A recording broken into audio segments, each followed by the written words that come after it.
Oui, des fois nous pensons que Dieu, pourquoi il ne nous bénit pas? J'ai beaucoup prié, je fais ceci. Tu ne comprends pas le fonctionnement de Dieu. Dieu, c'est tout un fonctionnement. Dieu n'est pas une machine, mais Dieu, c'est aussi tout un principe. Je vais le dire comme ça. Dieu ne bénit pas seulement parce qu'il a pitié de toi. Dieu voit au-delà de tes larmes. Quand tu n'as pas compris la profondeur de ta misère, Dieu ne te donne pas un fils. Le voile de l'inconscience doit être déchiré.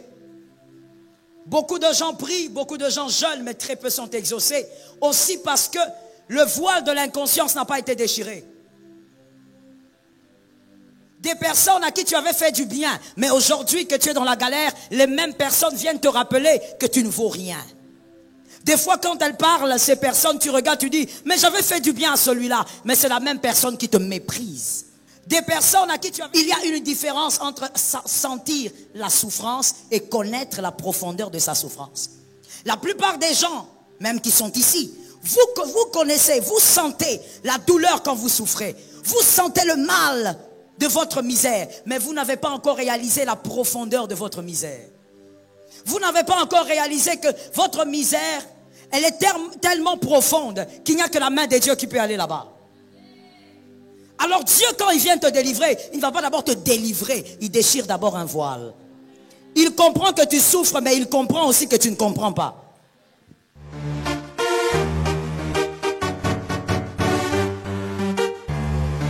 Shalom bien-aimé dans le Seigneur Jésus-Christ. Aujourd'hui la servante de Dieu Gloria Cabassel, pasteur principal de l'église Assemblée évangélique Nouvelle Alliance de Kinshasa, parle d'un thème puissant. Si tu remarques ces deux choses dans ta vie, ne panique pas. Au contraire, réjouis-toi, car cela signifie que Dieu est en train de te délivrer d'une grande souffrance. Beaucoup ne comprennent pas ces signes et abandonnent avant d'être libérés. Dans la Bible, chaque fois que Dieu veut délivrer quelqu'un, il laisse des indices. Job, Joseph, Moïse. Tous sont passés par des moments précis avant leur percée. Et aujourd'hui, Dieu agit encore de la même manière. Si tu vis ces deux choses, l'augmentation des combats et l'éloignement de certaines personnes, sache que tu es à l'aube d'une grande délivrance. Ne te décourage pas, ne pleure pas ceux qui partent. Tiens bon, car ce que Dieu prépare pour toi est plus grand que ce que tu perds aujourd'hui. Si ce message t'a parlé, écris en commentaire, « Seigneur, je reçois ma délivrance » et partagez cette vidéo pour bénir quelqu'un d'autre. Abonnez-vous, aimez et partagez afin d'apporter l'évangile de Jésus-Christ aux nations, car il y aura plus de joie dans le ciel pour un seul pécheur qui se repent. Que la bénédiction de Dieu soit votre partage dans le nom puissant de Jésus-Christ. Amen. Les trois voiles de la révélation, voici le sous-thème. Les trois voiles de la révélation. Il y a deux catégories de personnes qui subissent l'intervention de Dieu. Je les ai scindés en deux catégories. La première, ceux qui sont délivrés pour contempler la gloire de Dieu uniquement. Ils contemplent la gloire de Dieu et ils se limitent à célébrer cette gloire de manière privée ou personnelle. La deuxième catégorie, ceux qui sont délivrés pour contempler et raconter la gloire de Dieu. Cette catégorie de personnes, donc la deuxième, c'est une catégorie de personnes qui reçoit la délivrance et qui raconte la délivrance. Dans la seconde catégorie, ce sont les bouches qui expliquent comment a été la gloire de Dieu. Que quelqu'un me dise expliquer. La deuxième catégorie sont les bouches qui racontent avec précision comment a été la délivrance de l'Éternel. Agar raconterait l'histoire d'une naissance en parlant d'Ismaël, mais Sarah raconterait l'histoire d'une délivrance. La différence donc s'est fait sentir. La différence est claire. L'une va raconter l'histoire d'une naissance, d'une grossesse peut-être difficile, mais l'autre va raconter l'histoire d'une délivrance. Au travers de cette naissance, il y a une délivrance à raconter. Que l'Éternel pendant ces 3 jours t'accorde des délivrances à raconter. Ça tombe sur ta maison. Que l'Éternel t'accorde des délivrances à raconter à gauche et à droite et que la gloire de Dieu soit manifestée. Et nous voyons cela dans Juge 13, 3.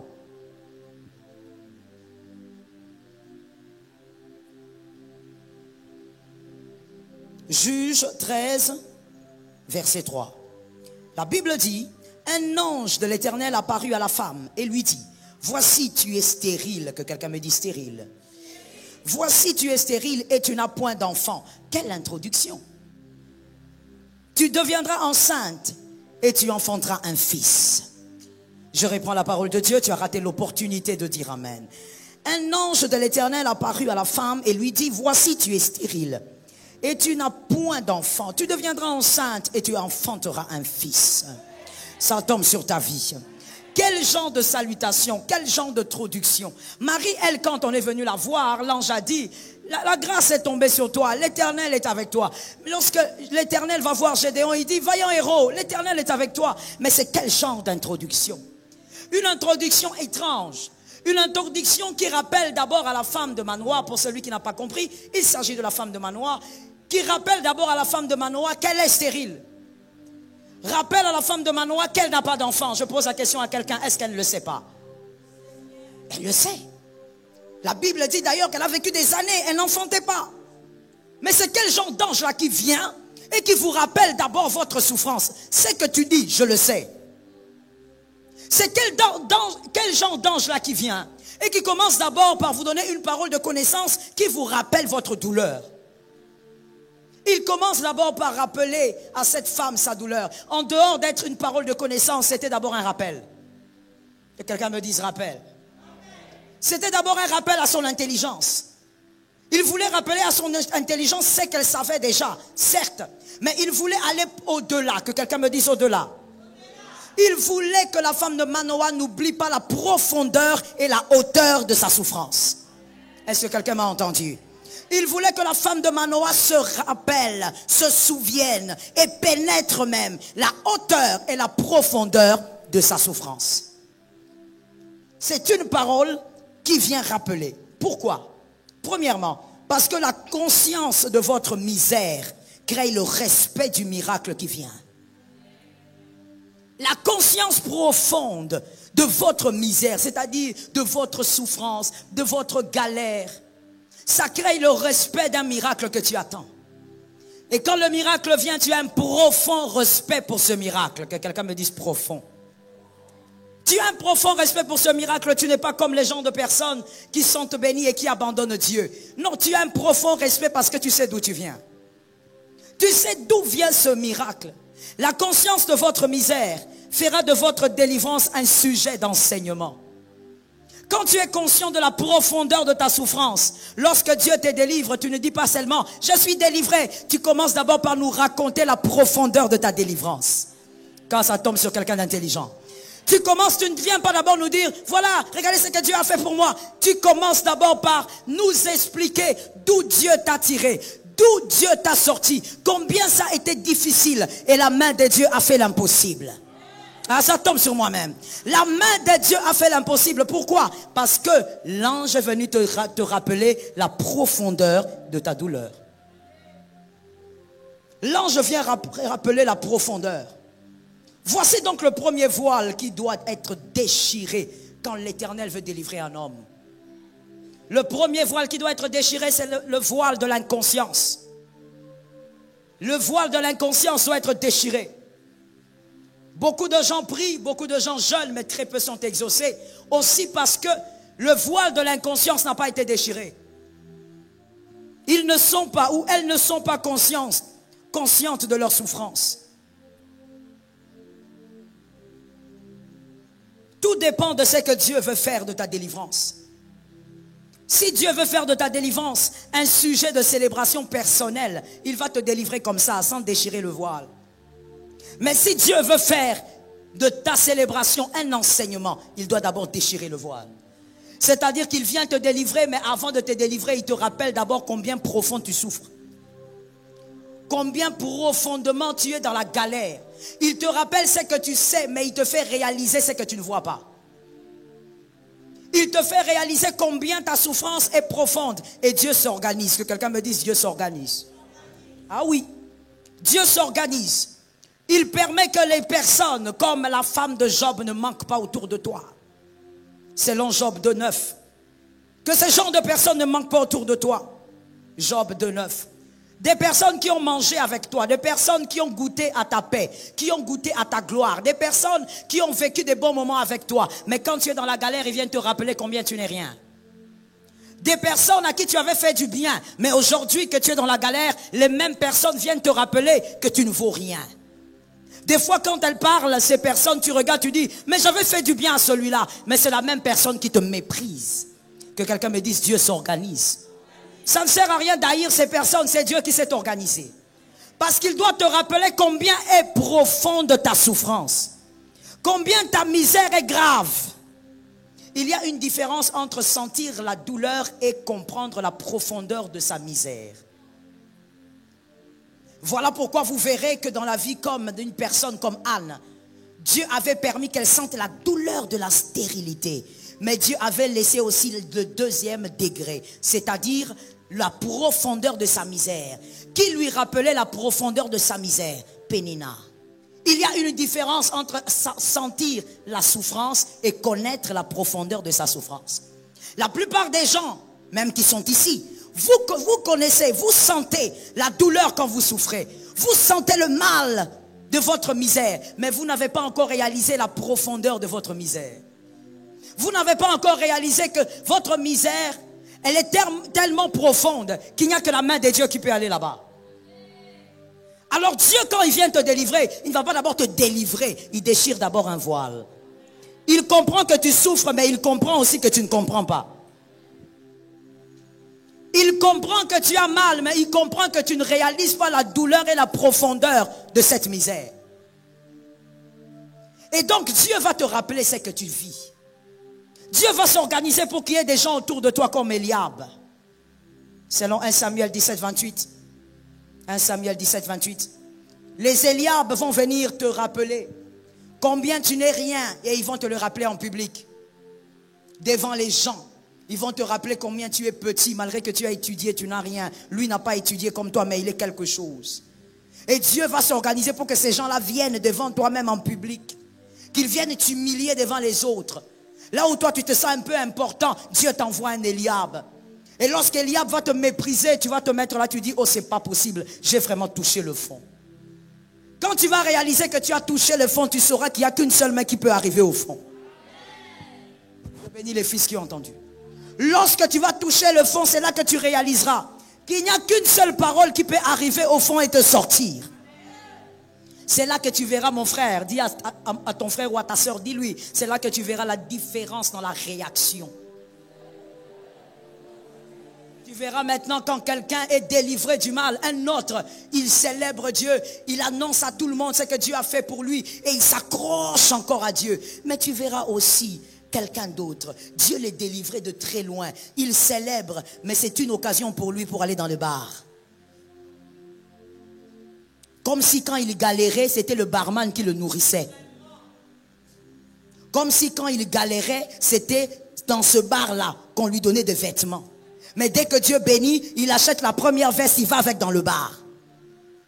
Que quelqu'un dise à un autre la différence des réactions.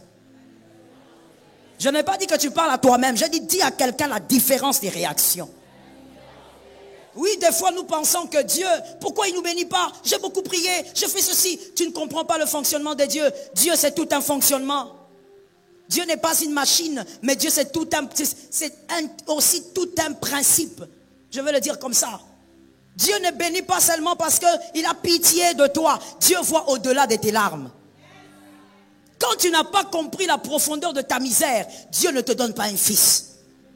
Il va d'abord te rappeler. L'ange parle à l'Éternel. Au fait, l'ange parle à cette femme. Et la Bible dit bien, l'ange de l'Éternel. Donc, il s'agit de Dieu lui-même, d'Elohim. Elohim vient devant cette femme. Elohim lui dit, tu es stérile. Elohim, tu ne sais pas que sa belle famille lui dit ça déjà. Elle est déjà insultée dans sa belle famille jusqu'à se fatiguer. Dans le quartier, elle est insultée par la même phrase. Toi, tu viens, tu lui rappelles encore sa blessure. Elohim veut lui rappeler que ta misère est grave. Ta misère est profonde. Réalise la grandeur de ta misère. Lorsque la délivrance viendra, tu respecteras le miracle. Toi-même, tu vas regarder le miracle. Tu dis, moi là, comment je veux faire pour être impudique? Parce que quand j'ai galéré, je n'ai vu aucune fille me donner de l'argent. Je respecte un peu ma bénédiction. Personne ne va te prêcher. Toi-même, tu vas respecter. Oh my God, laisse-moi lancer ça. Dieu te bénit avec un enfant. À cause de l'enfant, tu ne viens plus à l'église. Non, je n'ai pas le temps. Il y a le bébé. Le bébé est une charge ou une bénédiction. Ah bon? Pourquoi alors tu ne viens pas à l'église? Toi, tu crois qu'on pouvait dire, si on pouvait ramener Sarah à cette époque, après ce qu'elle avait vécu, après avoir réalisé la profondeur de sa misère, tu crois que Sarah pouvait dire, je reste attendre 3 mois avant d'amener l'enfant à l'église? Tu penses? Sarah connaît la profondeur de sa misère. Elle n'a pas le temps pour les hommes, elle a le temps pour Dieu. Avec ou sans bébé, elle est à l'église. Parce qu'elle a réalisé, voilà pourquoi je t'ai dit de dire à ton frère, la différence des réactions. Parce qu'elle n'a pas seulement souffert, elle a vu la profondeur, la hauteur de sa souffrance. Elle a réalisé qu'elle était dans une souffrance tellement grande et il n'y avait personne. Les gens de souffrance où même ton mari, ta femme n'est pas là pour toi. Les gens de souffrance où tu regardes à gauche, à droite, il n'y a personne. Les genres de souffrance où quand tu entends des paroles, ces paroles-là qui semblent te consoler t'énervent. Mon frère, tu n'as pas encore souffert. Les genres de misère où tu te poses la question, pourquoi Dieu permet que je sois humilié jusque-là? Oui, pour que tu n'oublies pas. Pour que tu n'oublies pas que la chair est la chair. Que l'homme reste l'homme. J'ai besoin des amens. Peu importe l'étiquette qu'il y a sur son front, l'homme reste l'homme. Il n'est que poussière. Pour que tu n'oublies pas que dans le noir là, tu étais tellement dans le noir qu'il n'y avait personne qui pouvait te donner la lumière. Jésus seul a été ta lumière et t'a sorti de là. Est-ce que quelqu'un m'entend bien? C'est comme ça que des fois, même quand certaines personnes me complimentent, je regarde le compliment et puis je lui dis, mon frère, ça c'est Jésus, ça ce n'est pas moi. Je corrige très vite le compliment parce que je sais, mon frère, d'où je viens. Je sais ce que Jésus a fait. Je connais la part de l'homme et la part de Jésus. Et quand je regarde ma part et celle de Jésus, je sais que Jésus, c'est les 90%. Lorsque tu n'as pas connu la profondeur de la douleur, on te bénit seulement comme ça. Que quelqu'un me dise une bénédiction biscuit. Bénédiction biscuit, ça veut dire, tu vois, les enfants, hein, on donne le biscuit. Ça veut dire quand l'enfant fait un peu de caprice, tu prends des biscuits pour qu'il se calme. Des fois, Dieu nous bénit comme ça, bénédiction biscuit. Tu ne connais même pas sa valeur. Voilà pourquoi quand Dieu te bénit, tu n'as pas le temps pour Dieu. Tu es là en train de te remplir d'orgueil. Tu vas célébrer ta bénédiction dans la maison du diable. Parce que ce sont des bénédictions biscuits. Mais si toi tu as été ménopausé, Jésus t'a sorti de la ménopause. Mon frère, tu n'as pas le temps pour célébrer ta bénédiction en dehors de Dieu. J'aime cet amen là. Quand tu connais la profondeur, je reprends encore cette phrase. Je sais que tout le monde ne pourra pas comprendre, mais elle est importante parce que ne fût-ce qu'une personne ne va comprendre ce que je veux dire. On peut souffrir, on peut avoir très mal même dans sa chair, mais ne pas comprendre la profondeur de sa misère. Souffrir, sentir la souffrance, n'équivaut pas la compréhension de votre misère. Ça fait deux. C'est comme ça que l'ange de l'Éternel dit à cette femme, toi là, tu es stérile. Elle pouvait dire, je sais. Tu n'as pas d'enfant. Elle pouvait dire. Mais pourquoi l'ange parle? Pour que tu n'oublies pas. Des fois, quand les gens viennent te consoler, tu oublies. Attention, mon frère, que le mouchoir que les hommes te donnent pour te consoler ne te fasse pas oublier ta misère. Après avoir utilisé le mouchoir que les hommes te donnent pour te consoler, ta misère demeure. Voilà le mystère de Dieu. C'est là où tu vas réaliser que la main de Dieu, c'est la main de Dieu. La main de Dieu n'a pas de pareil. J'ai besoin de femmes et des hommes de foi. La main de Dieu n'a pas de pareil. Quelqu'un va venir, il te dit, oh, tu n'as pas de travail, tu es au chômage, oh, j'ai pitié de toi, prends $20, même s'il te donne $2000. Si tu fais un faux pas, tu perds tous les $2000 dans une affaire qui n'a pas marché. Tu rentres au chômage. Mais Dieu, quand il vient te délivrer, il s'organise pour que les gens t'humilient encore. Oh mon Dieu. Des fois tu te dis, mais Seigneur, je viens de la retraite. Comment tu crées encore des humiliations? Il doit te rappeler combien ta misère est profonde. Le premier voile doit se déchirer. Seigneur, je viens de la retraite. On me sort de la maison, on me chasse comme un chien. Il veut te rappeler ta misère. Le jour où il te sortira de ta misère, tu n'auras qu'un seul nom. Tu ne diras pas, c'est parce que je suis la fille d'eux, je suis le fils d'eux, je suis enfant d'eux. Tu sauras que c'est la main de l'Éternel qui t'a sorti de là. Et voilà maintenant là où ton témoignage se transforme. Ça ne devient pas qu'un témoignage, ça devient tout un enseignement. Sarah, si elle était vivante, elle pouvait s'asseoir là, prendre même des semaines en train de nous enseigner comment la main des dieux l'a délivrée. C'est là où la délivrance devient un livre pour les générations futures. Que ce voile-là se déchire. Le voile de l'ignorance. Vous savez, je vais vous donner un indice. Je n'ai pas écrit tout ça, mais je veux quand même vous donner un indice pour vous aider à comprendre que vous n'avez pas encore réalisé la profondeur de votre misère. Voici un indice. C'est lorsque vous êtes en souffrance, peu importe le domaine, lorsque vous souffrez et vous continuez de croire que l'intervention viendra d'un homme, c'est que vous n'avez pas encore réalisé la profondeur de votre misère. Tant que vous êtes dans une souffrance qui focalise votre regard sur l'intervention d'un homme, j'attends que mon pasteur fasse, j'attends que mon frère ministre fasse, j'attends qu'on puisse me nommer. Tu n'as pas donc compris la profondeur de ta misère. Et Dieu n'interviendra pas. Dieu va d'abord déchirer le voile. Que tu réalises qu'ici, même si tu as des relations, personne ne viendra. Je te pose une question. Toi qui es lecteur de la Bible, est-ce que Job n'était pas milliardaire? Il était même multimilliardaire. Est-ce que Job n'avait pas de relations? On a même dit que dans sa contrée, il n'y avait pas d'homme riche comme lui. Donc Job avait plein de relations. D'ailleurs, quand on parle de ses 3 amis, ce sont des amis riches. Ce ne sont pas des pauvres. Job avait des amis qui avaient de l'argent. Pourquoi ils n'ont pas sorti Job de la situation? Vous savez, quand vous êtes dans une misère entretenue par Dieu, même votre carnet d'adresse deviendra 0.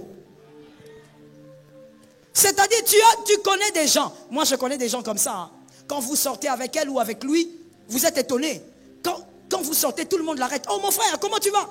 Ça veut dire que ce sont des gens importants qui l'arrêtent. Mais sa vie n'a rien à voir avec son carnet d'adresse. Ça, c'est lorsque Dieu t'entretient dans une situation parce qu'il veut que tu réalises ta misère. Même les amis influents que tu connais ne t'aideront pas. Ils vont t'appeler et te dire, mon frère, j'ai gardé quelque chose pour toi. Toi, connaissant son standing, tu te dis, certainement c'est une enveloppe de 3000 $. Quand tu le vois, il te donne 50 $.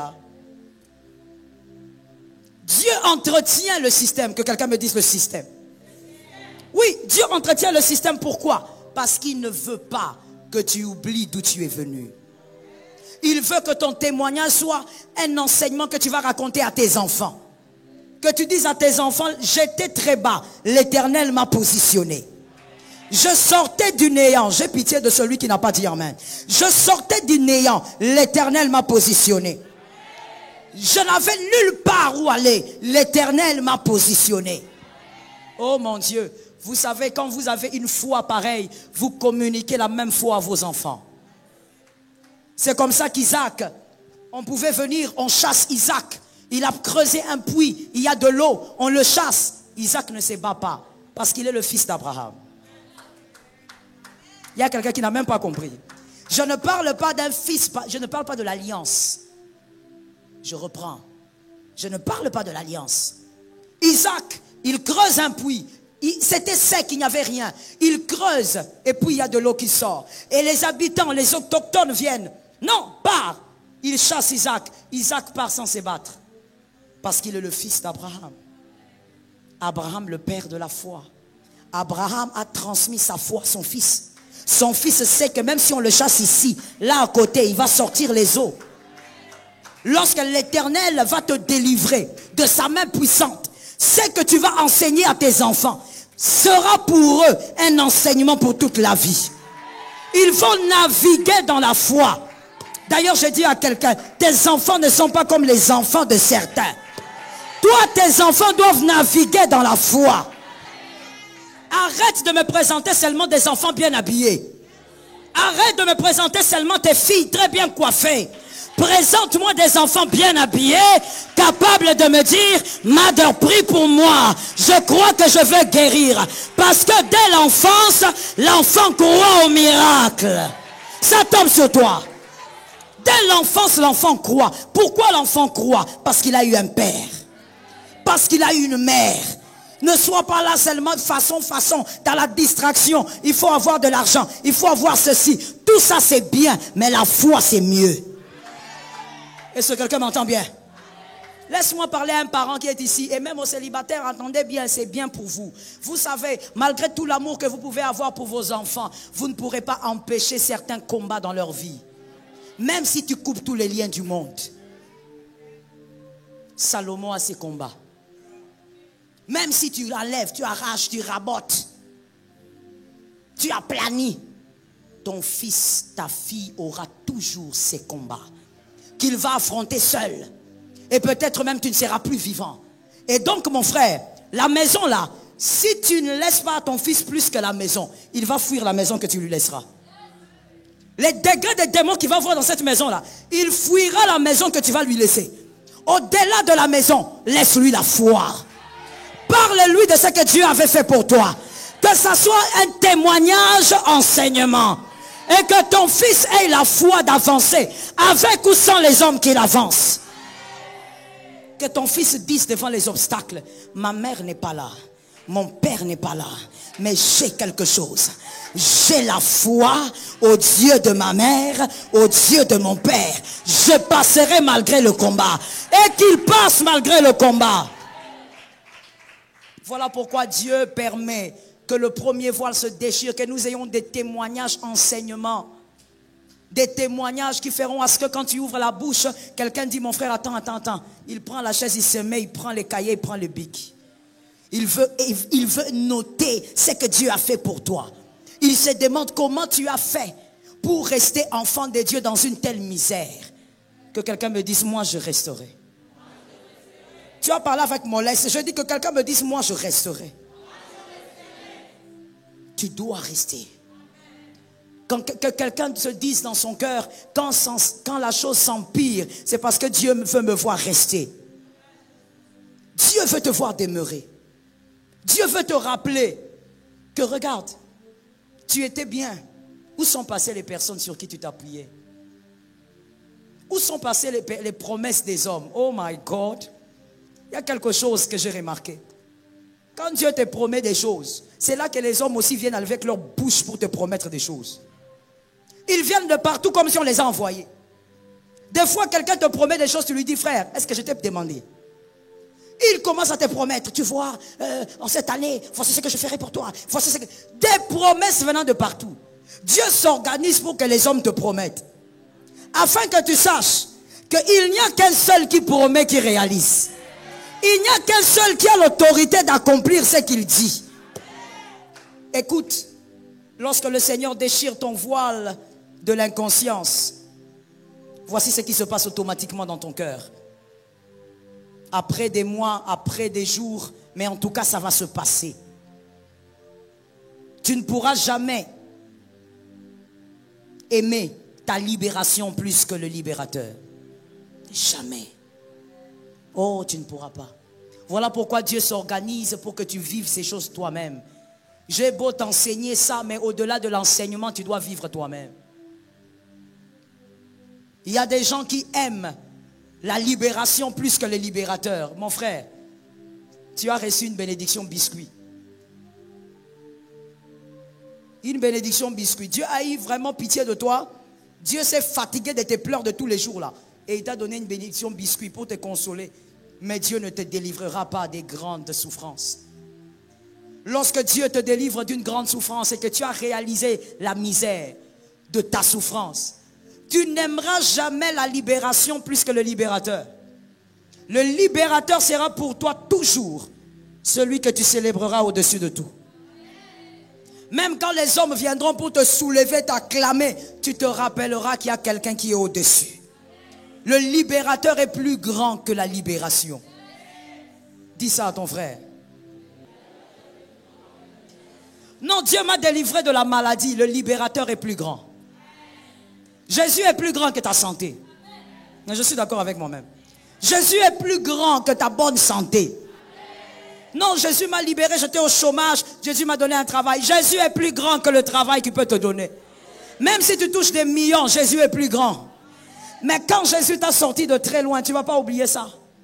Quand les hommes voudront te rappeler que voilà, comme Dieu t'a positionné maintenant, il y a des choses que tu dois faire, tu sais. Il y a des choses que tu dois maintenant, tu peux te permettre certaines choses. Mon frère, je parle ou je laisse? Je te pose la question, je parle ou je laisse? Mon frère, avec ta galère là, aujourd'hui tu ne connais pas le champagne. Tu ne connais pas. Mais tu attends que l'Éternel te fasse goûter une petite chose là que toi tu vas appeler bénédiction pour dire, ben moi je prends maintenant le champagne. Quel champagne? D'abord, j'ai envie de parler, mais je sens que je vais choquer quelqu'un. Je choque seulement, hein? De toutes les manières, vous êtes habitués à ça. Ceux qui ne sont pas habitués, ceux qui ne sont pas d'ici. Je dis, il y a quelque chose qui m'étonne. Toi, tu connais champagne aujourd'hui. Et puis, pourquoi tu es complexé comme ça? Qu'est-ce qui te fait croire que quand on a des grandes fêtes, il faut champagne, que les fantas, c'est ridicule? Non, parce que ma fille a eu un diplôme, champagne, complexé. Mais on comprend, hein? Je ferme ça. Si je libère ça, il va me suspendre. J'en comprends. Tu es incomplexé. Qu'est-ce qui maintenant te fait croire que quand tu prends un champagne, tu mets là, c'est que tu es quelqu'un? Tu sais qui t'a fait croire ça? Le monde. Vrai ou faux? C'est le monde qui t'a fait comprendre que quand on est important, dans la fête, il faut avoir le champagne. Maintenant, toi, tu imites le monde. Tu imites comment le dire? Le petit frère de l'enfer. Parce que le monde, c'est le petit frère de l'enfer. Toi, tu imites le monde. Toi, ta valeur, c'est dans ce que tu bois. Ta valeur, c'est le champagne que tu achètes, que tu mets là. Mon frère, quel gaspillage. Même si j'étais mondaine. Tu sais, ma fille, moi même si j'étais mondaine, j'aurais été mondaine avec les cerveaux. Païenne, mais avec, hein. Moi là, je vais acheter le champagne. Pourquoi? Parce que ma fille a un diplôme. Que moi j'aille dépenser quelque chose comme combien? 300 $, 600. Pour une bouteille façon. Pourquoi même? Non, même si j'étais bordé, j'allais pas être bordé jusqu'à ce niveau. Non. Pourquoi? Donc les 600 $ là, je manque à faire avec. Je prends, je mets là, la bouteille. Et puis j'ouvre, je veux que tout le monde voie. Voilà, champagne. Et vous savez ce qui est bizarre dans la chose? C'est que parmi il n'y a personne qui t'a donné un franc. C'est ça le monde. C'est là où vraiment nous voyons que le diable, il imbécilise les gens. C'est ça le monde. Ça veut dire tous ces gens que tu veux épater, il n'y a personne qui n'a ni payé tes études, ni t'aider à être là où tu es devenu. Là où tu es arrivé, personne. Mais tu veux épater qui? Épate Dieu par ta sainteté. Je suis d'accord avec moi-même. Épate Dieu par ton service. Épate Dieu par ta manière de donner. Épate Dieu par ta manière de vivre. Épate Dieu, je dis, par ta sainteté. Pourquoi? Parce que c'est Dieu qui t'a mis là. Non, c'est ta main est lépreux. Parce que c'est Dieu qui t'a mis là. Ce n'est pas un homme. Même la vie que tu as là, c'est Dieu, mon frère. Pendant que tu es assis là en train d'écouter l'enseignement, tu sais combien de personnes, combien de corps on est en train d'amener ici en bas?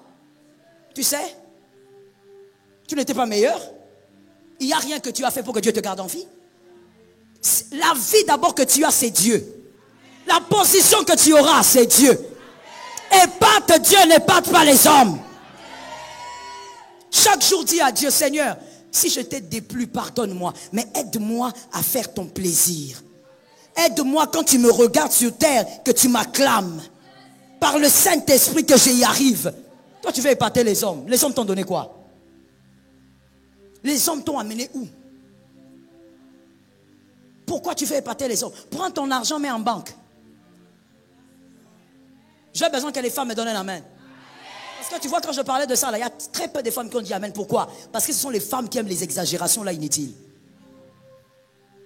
Si tu trouves que tu as trop d'argent là, hein, ça commence à te dépasser jusqu'à acheter les champagnes inutilement. Prends cet argent là, amène à l'église ici. Toi, tu n'as pas entendu qu'on fait acheter le groupe. Regarde comment tu me regardes. Toi, tu n'as pas entendu le communiqué là. Amène l'argent ici, on va acheter le groupe. Tu vas casser 600 $, 150, 200 pour une boisson. Pourquoi? Parce que tu veux épater les gens. Ma fille a fini. Mais maman, elle a fini, elle va aller à l'université. Tu ne peux pas économiser comme tu en as tellement. Économise pour qu'elle aille à Harvard. Parce qu'apparemment tu en as trop. Il faut aller payer Harvard. Ce sont des choses comme ça qu'on épate les gens, ma soeur. Tu prends les frais, tu travailles pendant un temps dans ta vie, tu économises pour tes enfants, ils vont dans des grandes universités. Voilà la fierté d'une personne. En dehors de Jésus, voilà les gens de fierté. Voilà, c'est mon fils aîné, il a fini à Harvard. Voilà, c'est ma fille, elle est licenciée à Harvard. Maintenant, toi, non. Toi, tu vas acheter les champagnes de $150 alors que ta fille, là, qui vient de finir les études, elle a une petite grossesse qui grandit là-bas. Tu ne sais même pas, on l'a engrossé, on l'a shooté. On l'a tout bouché. Par quelqu'un. Toi, tu ne sais même pas. Tu es en train de fêter. Lélo. Ta fille aussi dans son cœur là-bas, elle s'est dit, Lélo. On l'a engrossé. C'est après quelques mois que tu te rends compte que le ventre commence à sortir. Le champagne, tu as déjà payé. Il faut bien aimer que ta gloire soit sur des choses essentielles de la vie. Sur des choses véritables, les valeurs, les véritables valeurs. Que quelqu'un me dise, ça tombe sur moi. Je finis en te disant ceci. Lorsque le libérateur est valorisé, il honore ta délivrance. Oh, il va honorer ta délivrance. C'est là où quelqu'un va dire, ah, depuis que j'ai reçu ma délivrance, les faveurs ne cessent de se manifester. C'est là où quelqu'un d'autre va dire, ah, depuis que j'ai mis au monde, les portes se sont ouvertes. Ça veut dire Dieu ne te délivre pas seulement, mais il honore la délivrance. Il déverse de l'honneur sur ta délivrance. Que le voile de l'ignorance se déchire. Dis à ton frère, le voile de l'ignorance doit se déchirer. Voilà pourquoi mon frère, même pour notre nation, si seulement on tuait la cécité, si le voile de l'ignorance est déchiré, c'est que tu peux très bien voir, que quelqu'un me dise voir. Non, réponds-moi bien. Quand je parle de notre nation, il faut bien parler, à moins que tu sois le sourcier. Que quelqu'un me dise voir. Tu dois être capable de tuer la cécité et de voir que la misère de cette nation, la profondeur de la misère de cette nation, ne demande pas le nom ou l'attribut de qui que ce soit pour que cette nation aille de l'avant. Je n'aime pas ces amens. Je disais, je n'aime pas ces amens. Lorsque tu es aveugle, je m'adresse à toi. Lorsque tu es aveugle et que tu n'as pas vu la profondeur de la misère de cette nation, tu vas croire que l'avancement du Congo dépend d'un certain nom. Ce n'est pas un nom qui va changer cette nation. L'avancement de cette nation ne dépend même pas du président actuel. J'ai besoin des amens. L'avancement de cette nation ne dépend pas d'une tribu. Regarde la cécité de cette jeunesse, emballée dans le tribalisme. Voici comment l'appeler? La colonisation. La colonisation a aliéné même la jeunesse aujourd'hui. Comment? Parce que vos parents vous éduquent dans le tribalisme. J'ai écouté 2 amens. Tu es hypocrite à ce niveau-là. J'ai écouté seulement mon fils ici donner un amen avec le pasteur. Toi, tu veux me faire croire que tu ne connais pas ce que je dis. Vos parents vous éduquent dans le tribalisme. Ils vous disent dès le bas âge, tu n'épouseras jamais cette tribu-là. Et toi, tu crois que l'avancement du Congo dépend d'une tribu.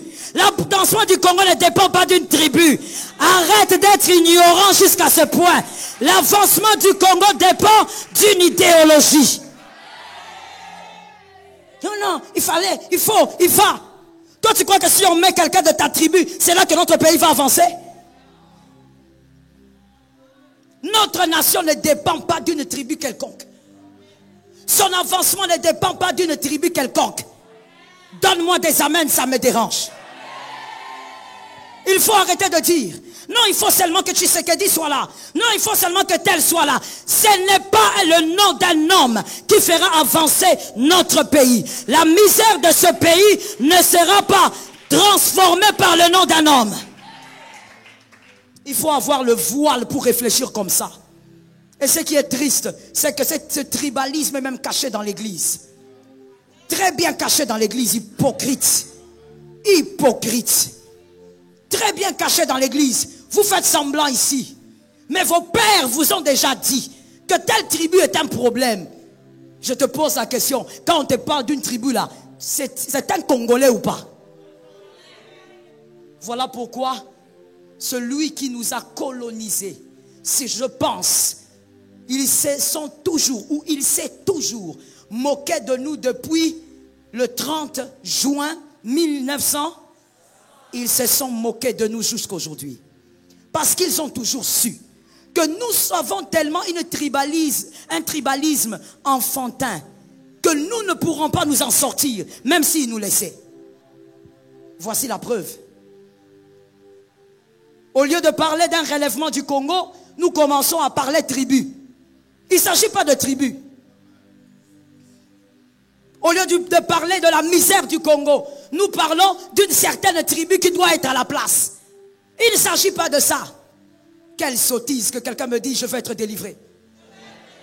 Non, dis-le bien maintenant et tout de suite, je veux être délivré. Ah, si tu ne parles pas, mon frère, je viens là où tu es, je te fais sortir. Parce que tu es le problème du Congo. Tu es là en train de méditer. Tu te dis, voilà, si le Congo ne marche pas, c'est parce qu'il y a telle ou telle autre tribu à la place. Est-ce que tu es normal? Est-ce que ta tête fonctionne? Est-ce que tu as déjà vu une nation qui va de l'avant parce que à sa tête, il y a une certaine race? Et tu es là en train de t'agripper à ce tribalisme. Et dans l'église, vous vous cachez très bien. Vous vous cachez derrière la casquette de frère, de sœur. Mais dans ton cœur, tu n'aimes pas ton frère congolais. Lorsqu'on m'a dit qu'on était en train de lapider ou de piller les Indiens, j'ai dit malheur à eux. Parce que si le Congolais ne peut pas aimer son frère, ce n'est pas un Indien qui va aimer. Ton propre frère, tu as envie de le lapider. Tu parles du relèvement du pays ou tu parles d'une tribu? Il faut savoir de quoi tu parles. Et il est temps que cette jeunesse, vous sortez de cette bizarrerie au nom de Jésus. Vous êtes hypocrites. Vous faites semblant à l'église. Mais dans ton cœur, on t'a déjà dit à la maison, ta maman t'avait dit, il ne faut jamais épouser un homme de telle tribu. Quand tu viens à l'église, tu lèves tes mains. Tu lèves tes mains pour présenter quoi à Dieu? Sortez du tribalisme. Je disais, sortez du tribalisme. Enseigne à tes enfants la parole de Dieu. La parole de Dieu, c'est que tu dois aimer ton prochain comme toi. Tu arrives à faire du bien même à celui qui est très loin, mais au Congolais qui est ton frère. La méchanceté a atteint son zénith au Congo. Et ça, c'est à cause du tribalisme. Ne me regarde pas comme ça, je suis toujours dans la prédication. La méchanceté a atteint son zénith. C'est-à-dire quand un autre meurt, comme il n'est pas de ta tribu, tu es content qu'il meure. Tu parles de lui comme tu parlais d'un serpent. Alors qu'il s'agit de ton frère. Le relèvement de la nation dépend de l'idéologie. Qui sera bien sûr soutenu par les hommes. Mais ces hommes-là, qui sont-ils? Les dignes fils du pays. Et dans dignes fils, il y a les hommes honnêtes. Peu importe la tribu, ils sont honnêtes. Est-ce que quelqu'un m'a entendu? Oh God. N'est-ce pas que Mobutu avait raison de dire, après lui,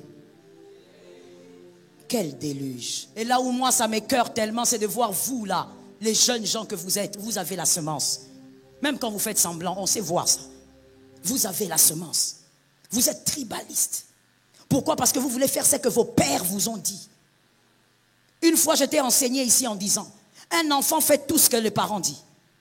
Un fils réfléchit. Un enfant, son père est le Superman. Un fils commence aussi à voir les erreurs du père. On te fait grandir dans le tribalisme. C'est pour quel type de Congo? Oh my God. J'ai envie de m'arrêter, mais je sens quelque chose. Je sens quelque chose. Quand je parle de la nation, je me sens mal. J'ai dit à quelqu'un, toi tu vas dire quoi aux parents de Rossi? Ce garçon qui est mort comme ça, comme un animal, tu vas lui dire quoi? Que son sang a du prix seulement dans son village? Regardez là où le tribalisme vous amène. Qu'est-ce que tu vas dire?